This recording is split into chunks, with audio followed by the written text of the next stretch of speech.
Welcome to Vocabulary of Poetry. These are the words used to describe poetry and poetic devices. And again, guys, I'm trying not to make poetry a burden. But as you further your academic career in high school and college, these are words you're going to hear over and over again. And it makes it easier to discuss. We're not making descriptions for certain things. We can just say, for example, what did you think of the author's use of alliteration? And you'll immediately know what alliteration is. Instead of saying, what did you think of the author's use of repeating that sound over and over again in the third stanza? So it does work. I mean, it's the same thing. If you're playing a sport, you got to learn the vocabulary of football. So this is learning academic vocabulary. And again, I'm trying not to bog us down too much in the nuts and bolts of how poems get together, and I really, really hope in using Shakespearean language, I beseech you to later on read some poems. Find some topics that you enjoy, and I think you're going to find poetry can be really enjoyable. It's not all sappy love songs. It can be pretty good. If nothing else, really spend time and read some of the lyrics to songs you enjoy. Do an internet search, pull them up, and look at the lyrics. And you're going to see some of the terms we're talking today, it's used in those as well. So let's get started. The first thing is, these are the 8 areas we're going to discuss. We have alliteration, graphic elements, internal rhyme, lyric poetry, onomatopoeia, pattern verse, rhyme scheme, and finally structural elements. They're all pretty simple. You shouldn't have too much difficulty. Now, I gave you a graphic organizer, and you'll see it's real easy. I have the 8 words on one side and a little box off to the side. In one area, I'd like you to give an example. Either a little quick picture or some words, whatever makes sense for this. And then, in the other area, maybe put the definition in your own words. So let's get started with alliteration. Alliteration is really easy. It's when the poet stresses the same sound on 2 or more words real closely together. The definition that you see on your screen is the repetition of the same words at the beginning of 2 or more adjacent words or stressed syllables. Just think of the tongue twisters that we did in class. If you look right here, we have Peter Piper picked a peck of pickled peppers. That is an example of alliteration. It's that simple. And, if Peter Piper can do it, you can do it.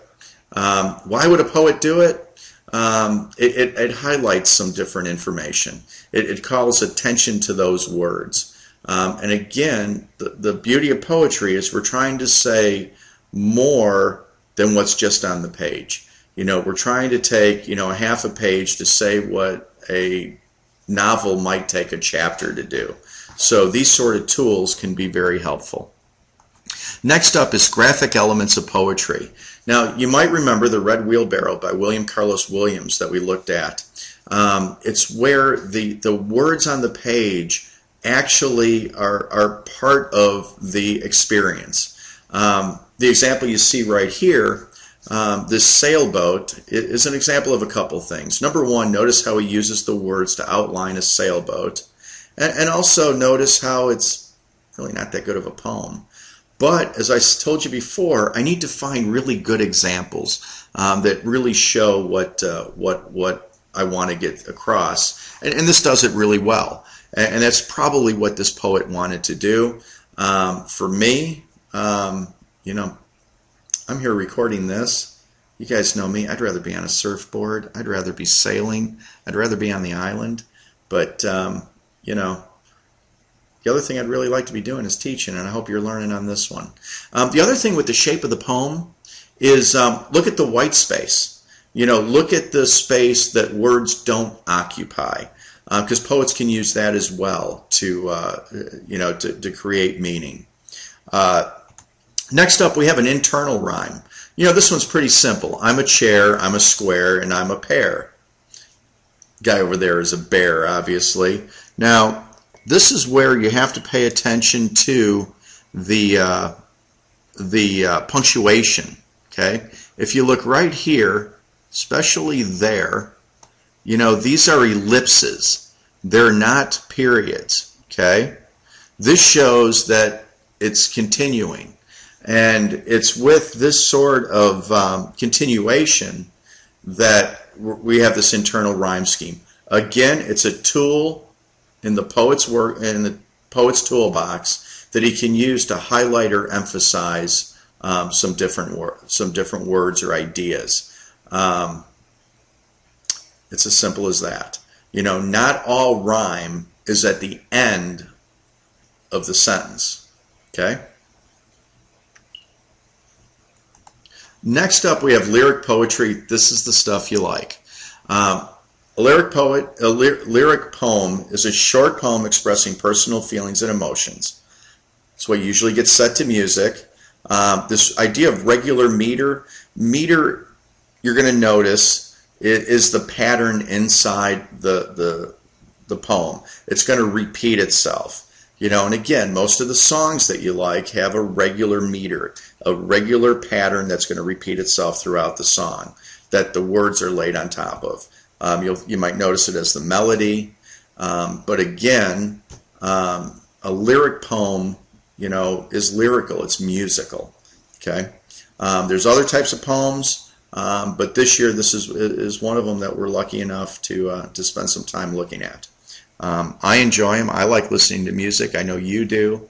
You know, how often do I catch you with your iPods going?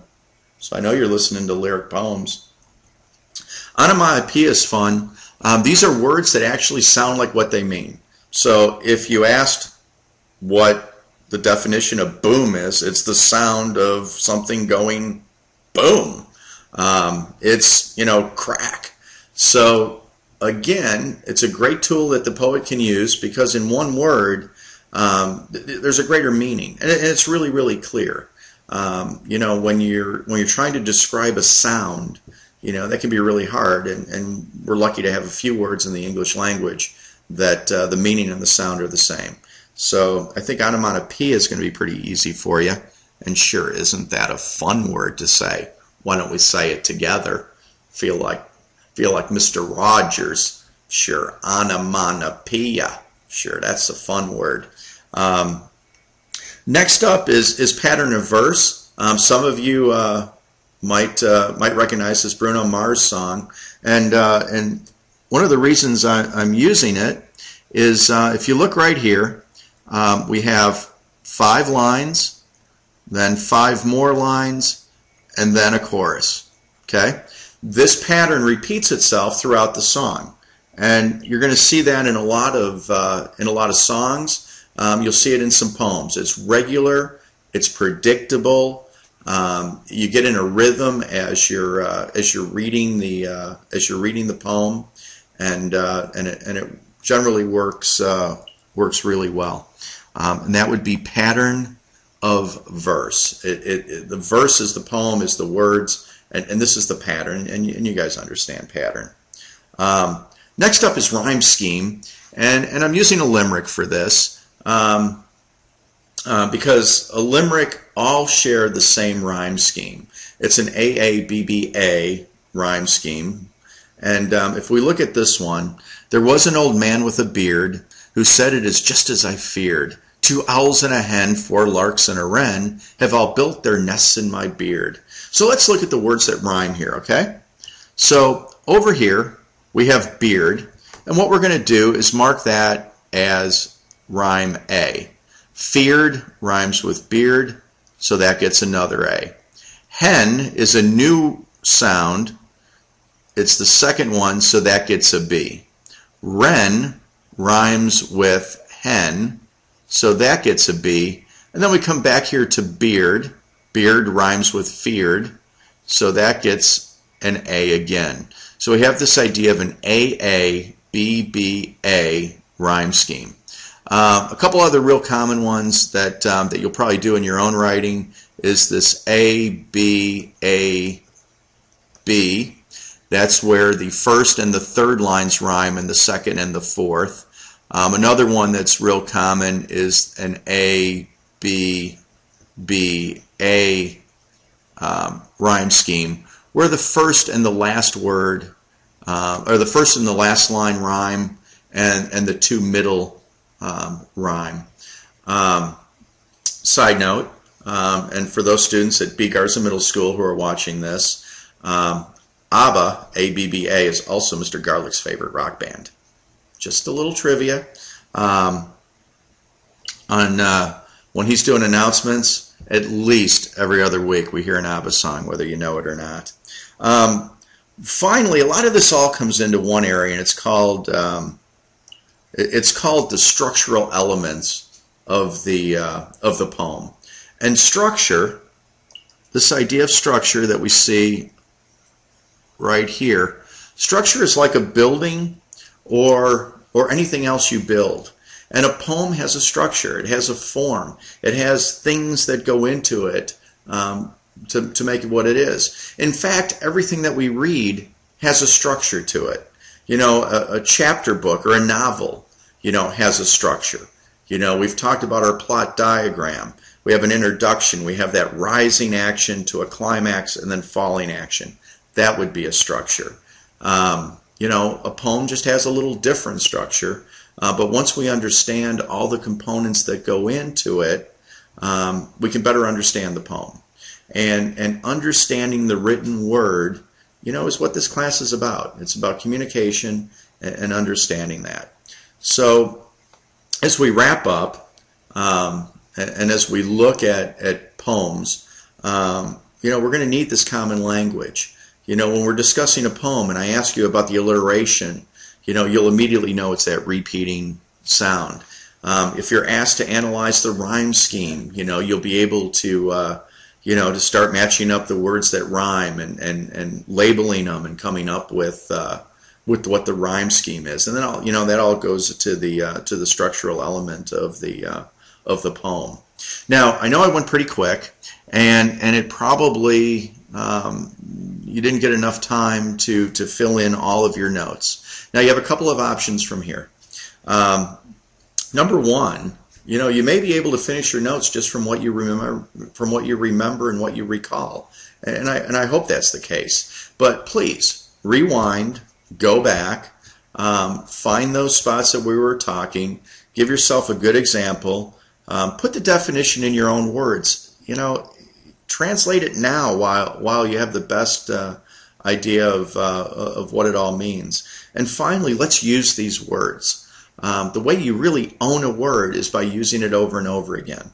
You know, if you don't use it, you're going to forget it, and it won't be yours. So this was the this was the language of poetry. It's 8 terms that we're going to be using, and I hope you got them, and hope you're having a good day.